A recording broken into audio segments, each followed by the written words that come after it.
Bom, eu só quero deixar enegrecido algumas questões nessa posição da nossa bancada. Primeiro que nós não temos absolutamente nada contra o sindicato patronal, de forma alguma. Não está se questionando a atuação do sindicato. Podia ser qualquer outro sindicato dos trabalhadores, podia ser a OAB, inclusive, ou qualquer. Eu não tenho dados para compreender muito bem por que foi escolhido esse sindicato, mas a questão não é essa. Ainda...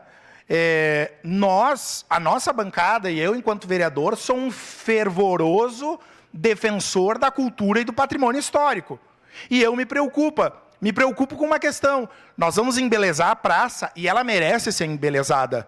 Na Páscoa, lembrando até que em 1940, acho que muitas pessoas esquecem ou não estudaram isso, em 48 nós tivemos o Congresso Eucarístico, que reuniu dioceses do Brasil inteiro na praça, em épocas que a nossa praça era absolutamente um espaço de convívio, né, de lembrança das pessoas. Estou falando desse evento católico. Mas, pela Praça Dante, passaram absolutamente todos os fatos importantes históricos da nossa cidade, do nosso estado e do nosso país.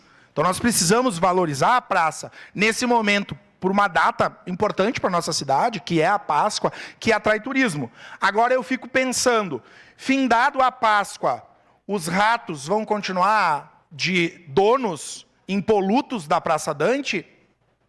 Os banheiros vão continuar jogados às traças?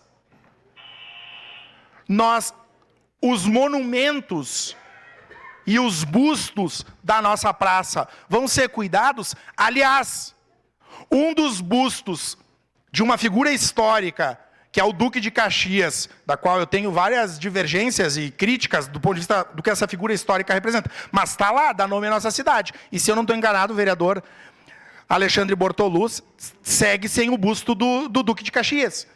Então é isso, ou seja, ou é apenas uma ação pontual, ou a gente discute a Praça Dante, a importância que ela tem efetivamente. Então, só queria enegrecer isso, são esses e outros motivos que fazem a nossa abstenção aqui nessa votação. Para declarar voto.